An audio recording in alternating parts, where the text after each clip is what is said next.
ఈ sports quota కింద ఉద్యోగాలకు ఒక్కొక్క పోస్టుకు 15 లక్షల నుంచి 20 లక్షల దాకా అమ్ముకుంటూ వీడియో కూడా బయటకు వచ్చింది. ఒకసారి ఆ వీడియో ప్లే చేయండి ఒకసారి. సార్ అట్లా కాదు సార్, అంటే ఎంతలో అవుతుంది సార్? ఒకసారి వస్తే మాట్లాడదామండి. అంటే కలిసి మాట్లాడమంటారండి? రేపు బయలుదేరామండి. ఎందుకు రమ్మంటారు సార్? ఇష్టం మీరు ఏ టైంకి వెళ్ళారండి.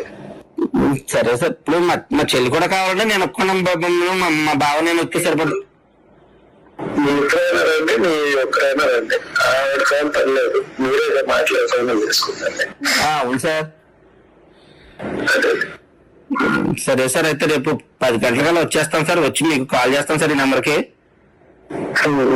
మాక్సిమం ఒక వస్తే బెటర్, ఇద్దరు వస్తే కూడా ఒకరితోనే కదా మాట్లాడేది. ఇంకా మీరు నెక్స్ట్ వాళ్ళు చెప్తారు కదా సార్.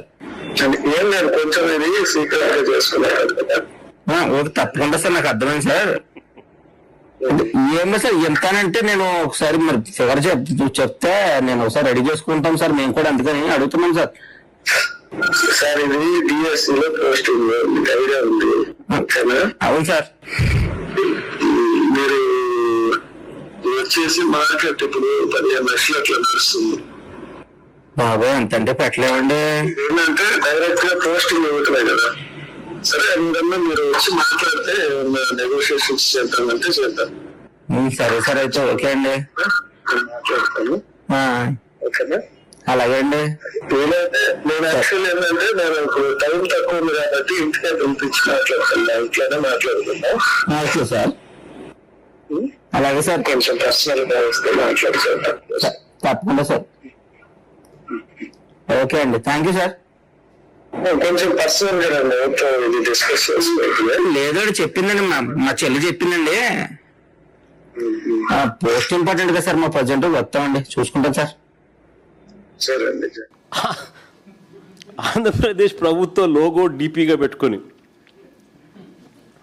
ఒక క్యాండిడేట్తో బేరసారాలు చేస్తున్న వీడియో ఇది. ఈ వీడియో బయటికి రాగానే తూతూ మంత్రంగా ఒక కేసు పెట్టారు. కేసు పెట్టి స్టేషన్ బెయిల్ ఇచ్చి ఇడిచిపెట్టేసినారు. కానీ ఎఫ్ఐఆర్ కాపీలో ఆ నెంబర్ ఎవరిదో ఆ పేరు తెలపుకోకుండా అనుమానిత వ్యక్తి సస్పెక్ట్ అని మాత్రమే రాస్తారు. చూడండి, అక్కడ సస్పెక్ట్ అని మాత్రమే రాసినారు పైన. ఆ నెంబర్ ఎవరిదో కనుక్కోవడం పెద్ద పని పోలీసు వాళ్ళకు. ఉన్నతాధికారులతో సంప్రదింపుల వల్ల డిలే అయ్యిందంట, ఆలస్యం ఎందుకైనా కాలంలో. దీని అర్థం ఈ వీడియో కాలు ఆషామాషిది కాదని, అనుమానిత వ్యక్తి చాలా ముఖ్యమైన వ్యక్తి అని తేల్తా ఉంది కదా. స్పోర్ట్స్ కోటాలో వ్యవహారం వెనుక పెద్ద తలకాయలు ఉన్నాయని చెప్పడానికి ఇది ఒక ఉదాహరణ. కోన రవికుమార్ దగ్గర నుంచి ఎంపీ భరత్ దగ్గర నుంచి వాళ్ళే అసోసియేషన్ ప్రెసిడెంట్లు, వాళ్ళే సర్టిఫికెట్లు ఇవ్వడము, వాళ్ళే అథెంటికేట్ చేయడము, వాళ్ళే ఉద్యోగాలు ఇప్పించడము. ఓ పక్క ఎంపీలు ఎమ్మెల్యేలు డీల్ చేస్తూ ఉన్నారు, వేరే విషయము. వీళ్ళు కూడా ఒక ఉదాహరణ. బలమైన సెక్షన్లు పెట్టి గట్టిగా విచారణ చేయకపోగా కేవలం స్టేషన్ బెయిల్ ఇచ్చి పంపించేసినారు. అసలు చంద్రబాబు నిజంగా అడ్మినిస్ట్రేషన్ అంతా ఎలా ఉంటుందనేది ఒక చిన్న ఎగ్జాంపుల్ చెప్తా. చంద్రబాబు నాయుడు గారి అడ్మినిస్ట్రేషన్ అంతా లీకేజీలు మయం. 1995లో 10th class paper leak. Chandrababu Naidu గారి అడ్మినిస్ట్రేషన్ ఎలా ఉంటుంది అన్నది ఒకసారి చరిత్ర చెప్తా, ఒకసారి వినండి. 1995లో 10th క్లాస్ పేపర్ లీక్, 1996లో ఎంసెట్ ఇంజనీరింగ్ పేపర్ లీక్, 1997లో ఇంటర్మీడియట్ పేపర్స్ లీక్, 2017లో 10th సైన్స్ పేపర్ లీక్, 2019లో 10th పేపర్ లీక్, 2025లో బీఈడి పేపర్ లీక్, 2025లో 10th మ్యాథ్స్ పేపర్ లీక్, ఇప్పుడు డిఎస్సి టీచర్ల రిక్రూట్మెంట్ లీక్. ఇది చంద్రబాబు నాయుడు హిస్టరీ. ఏదైనా కూడా డబ్బులు చేసుకోవడం ఎలా లీక్ చేయాలి, ఎలా డబ్బులు చేసుకోవాలి, దిస్ ఇస్ హిస్టరీ. ఇవన్నీ కూడా ఏదైతే నేను అడిగానో చూపించానో ఇలాంటివన్నీ కూడా ఎత్తి చూపితే చంద్రబాబు నాయుడు గారికి మాత్రం నరాలు తెగిపోయేంత బీపీ, బ్లడ్ ప్రెషర్ ఎంత ఎక్కువ వస్తుందనంటే ఒక్కోసారి నాకే భయం వేస్తుంది, నేను పోతాడేమో అని చెప్పి. ఎప్పుడైనా పొరపాటున నిద్రపోయేటప్పుడు ఎవడన్నా తలుపు అటు కొట్టి మావిగన్ అని చెప్పి ఓడని అన్నాడు అనుకో, టకా అని చెప్పి మనిషి ఏమవుతాడో ఏమో అని చెప్పి ఒక్కోసారి భయం వేస్తుంది. నరాలు తెగిపోయేంత బీపీ. అందుకే ప్రశ్నించిన ఏ ఒక్కరిని కేసులు, అరెస్టులు, ఎవరైనా మీరు ప్రశ్నించండి, ఎక్కడైనా కానీ ప్రశ్నిస్తే చాలు కేసులు, అరెస్టులు, భయపెట్టడం. ఇది రొటీన్ చంద్రబాబు నాయుడు గారి పాలనలో. ఇవన్నీ కూడా మనం చూస్తూ ఉన్నాం. అయితే చంద్రబాబు నాయుడు గారికి ఒక్కటి గట్టిగా చెప్పాలి. అయ్యా చంద్రబాబు నాయుడు గారు, ఇప్పుడు ఉన్నది జెన్ జీలో ఉన్నాం,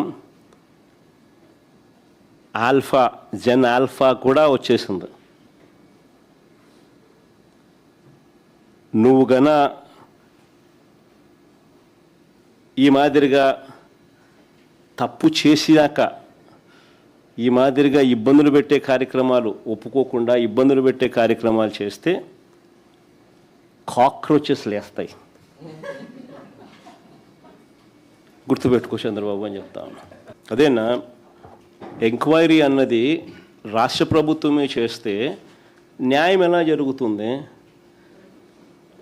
పోలీసులు వీళ్ళ మనుషులే, అధికారులు వీళ్ళ మనుషులే, చంద్రబాబు నాయుడు గారి గవర్నమెంటు, నారా లోకేష్ ఎడ్యుకేషన్ మంత్రి.